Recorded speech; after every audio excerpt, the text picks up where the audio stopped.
से दबने वाले आसमान ही हम, बातिल से दबने वाले आसमान ही हम, सो बढ़कर झुका है तो इंतहा हमारा। बातिलेর সামনে মাথা নত করার জাতি আমরা না, যেরকম ঠিক কিনা? এই আকাশ সাক্ষী, এই জমিন সাক্ষী, ইতিপূর্বে মুসলমানেরা কোনদিন কোন কাফের শক্তি, বাতিল শক্তির কাছে তারা মাথা নত করেননি, যেরকম ঠিক কিনা? কাদেসিয়ার যুদ্ধের সময় যখন হযরতে সাদ বিন আবি ওয়াক্কাস রাদিয়াল্লাহু তাআলা আনহু কাদেসিয়ার যুদ্ধের পর যখন তিনি আফ্রিকা জয় করার জন্য তিনি যখন রওনা দিলেন, তার সঙ্গে হাজার হাজার সৈন্যবাহিনী সাহাবারা ছিলেন। সামনে পড়লো দরিয়া, এই দরিয়া পানি দিবেন, কিন্তু তাদের কাছে কোনো লঞ্চ নাই, কোনো নৌকা নাই, স্টিমার নাই। কি করে তারা দরিয়া পাড়ি দিবেন? আল্লাহর নবী সাহাবী হযরতে সাদ বিন আবি ওয়াক্কাস রাদিয়াল্লাহু তাআলা আনহু তিনি তার সৈন্যবাহিনীদেরকে, আল্লাহর রাসূলের সাহাবাদেরকে বললেন, ওগো সাহাবারা, তোমরা কি চাও ইসলামটা এই জায়গায় শেষ হয়ে যাক? তোমরা কি চাও ইসলামী আন্দোলন, কোরআনের আন্দোলন এই জায়গায় শেষ হয়ে যাক? তোমরা কি এটা চাও? না ওই দরিয়ার উপরে ইসলামকে কায়েম করতে চাও? কি করতে চাও? আল্লাহ রাসূলের সাহাবারা তখন উত্তর দিলেন, আপনি যে বিষয়টা বলেছেন, অর্থাৎ এই দরিয়ার উপরে আমরা কালিমার পতাকা উড্ডীন করতে চাই। জোরে বলি আল্লাহু আকবার। দরিয়া পাড়ি দিবেন, তাদের সামনে বিশাল বড় দরিয়া, এই দরিয়া পাড়ি দিয়ে ওপারে গিয়ে আফ্রিকায় গিয়ে তারা ইসলাম প্রতিষ্ঠিত করবেন। সাহাবাদের মনে হিম্মত কি ছিল, তাদের সাহস কি ছিল? আমার বন্ধুগণ, হযরতে সাদ বিন আবি ওয়াক্কাস রাদিয়াল্লাহু তাআলা আনহু তখন সকল সাহাবীদেরকে বললেন, ওগো আল্লাহর রাসূলের সাহাবারা, তোমরা আমার সঙ্গে সঙ্গে সকলে এই দরিয়ার মধ্যে ঝাঁপ দাও, আর আমার সঙ্গে উচ্চারণ করো, নাস্তাঈনু বিল্লাহি ওয়া নাতাওয়াক্কালু আলাইহি, হাসবুনাল্লাহু নি'মাল ওয়াকিল, নি'মাল মাওলা ওয়া নি'মান নাসীর। ইতিহাস লিখতেছে ৬০,০০০ সৈন্য নিয়ে, তাদের অস্ত্র, তাদের ঘোড়া, উট, জিহাদের সামান নিয়ে আল্লাহর জমিনে আল্লাহর দ্বীন কায়েম করার জন্য সকল সেনাবাহিনী, সকল মুজাহিদগণ, সকল আল্লাহর রাসূলের সাহাবাগণ তারা দরিয়ায় ঝাঁপ দিয়ে পড়লেন। ঝাঁপ দিয়ে তারা আফ্রিকার উপরে চলে গেলেন। জোরে বলি আল্লাহু আকবার।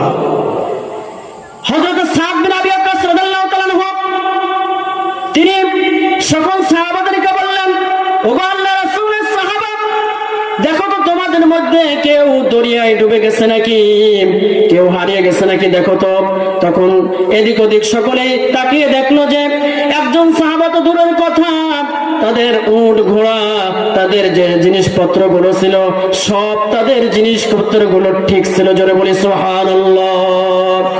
একজন সাহাবী বলছে যে আমার একটা পেয়ালা ছিল, যে পেয়ালায় আমি পানি পান করতাম, ওই পেয়ালাটা কোথায় যেন তুফানের ছিটকে চড়ে গেছে। হযরত সাদ বিন আবি ওয়াক্কাস রাদিয়াল্লাহু তাআলা আনহু বললেন, ওগো আল্লাহর রাসূলের সাহাবী, তোমরা টেনশন করো না, তোমরা দুশ্চিন্তা করো না, আল্লাহ রাব্বুল আলামিন অবশ্যই মুসলমানদের, তোমাদের যে পেয়ালাটা হারিয়ে গেছে অবশ্যই ওটা ফেরত আসবে। এই কথা যখন বলতেছিলেন, হঠাৎ করে এই দরিয়ার মধ্যে এমন একটা তুফান শুরু হয়ে গেল। তুফানের মধ্যে হযরতে সাদ বিন আবি ওয়াক্কাস রাদিয়াল্লাহু তাআলা আনহু এর ঘোষণার পরে দেখা গেল সেই হারানো বাটিটা তাদের মধ্যে ফিরে এসেছে। জোরে বলি আল্লাহু আকবার। দেখুন না তাদের ঈমানটা কি মজবুত ঈমান। তারা দরিয়া পাড়ি দিয়ে ওপারে গিয়ে ইসলামের জন্য, কোরআনের জন্য, দ্বীন প্রচার করার জন্য তারা কি না করেছেন। আর আমরা ইসলামের জন্য আমরা কি করতেছি? আমরা ইসলামের জন্য শুধুমাত্র মুনাফিকি করতেছি, আমরা দালালি করতেছি, আমরা কোরআন যেখানে হয় সেখানে বাধা সৃষ্টি করতেছি, আমরা সমাজে কোরআন প্রতিষ্ঠিত হতে দিচ্ছি না। যেরকম ঠিক কিনা? আমরা হচ্ছে মুনাফিক মার্কা মানুষ। আমার বন্ধুগণ,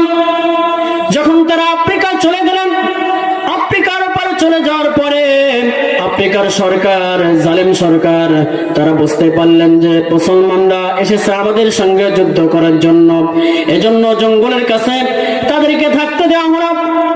আর তারা এটা মনে করেছিল যে আফ্রিকার জঙ্গলের কাছে যদি মুসলমানদেরকে থাকতে দেওয়া হয়, আফ্রিকার জঙ্গলি প্রাণীরা মুসলমানদেরকে খেয়ে শেষ করে দিবে, তারা যুদ্ধের স্বাদ তাদের মিটে যাবে।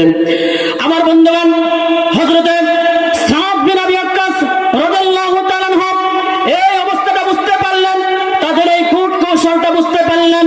তিনি একটা মঞ্চ তৈরি করলেন, মঞ্চের উপরে দাঁড়িয়ে তিনি একটা ঐতিহাসিক ভাষণ দিয়েছিলেন। জঙ্গলি প্রাণীদেরকে উদ্দেশ্য করে যে ভাষণটা দিয়েছিলেন, তিনি একটা নোটিশ জারি করলেন, ইয়া আইয়াতুল হাশারাতু ওয়াসসিবাউ নাহনু আসহাবু রাসূলুল্লাহি সাল্লাল্লাহু আলাইহি সাল্লাম। হে জঙ্গলি প্রাণীরা, হে জঙ্গলে হিংস্র প্রাণীরা, তোমরা যারা আছো শুনে রাখো, আমরা আল্লাহ রাসূলের সাহাবী। জোরে বলি সুবহানাল্লাহ। আমরা আল্লাহ রাসূলের সাহাবী। ফাইন্না নাযিলুনা ফামান ওয়াজাদনা বা'দাহু কাতালনাহু। আমরা আল্লাহর জমিনে আল্লাহর দ্বীন কায়েম করার জন্য এসেছি, আমরা আল্লাহর জমিনে আল্লাহর দ্বীন প্রতিষ্ঠা করার জন্য এসেছি। এই দিন আল্লাহর জমিনে কার্যকর হবে, প্রতিষ্ঠিত হবে, এজন্য কিন্তু আমরা এসেছি। সুতরাং জঙ্গলে যত হিংস্র প্রাণী তোমরা আছো, তোমরা আমাদের এলাকায়, এই জঙ্গলের এলাকা থেকে বের হয়ে এই জায়গা ছেড়ে দিয়ে, আমাদের স্থান করে দিয়ে তোমরা অন্যত্র চলে যাও। এখন আফ্রিকার যে জালেম সরকার, সে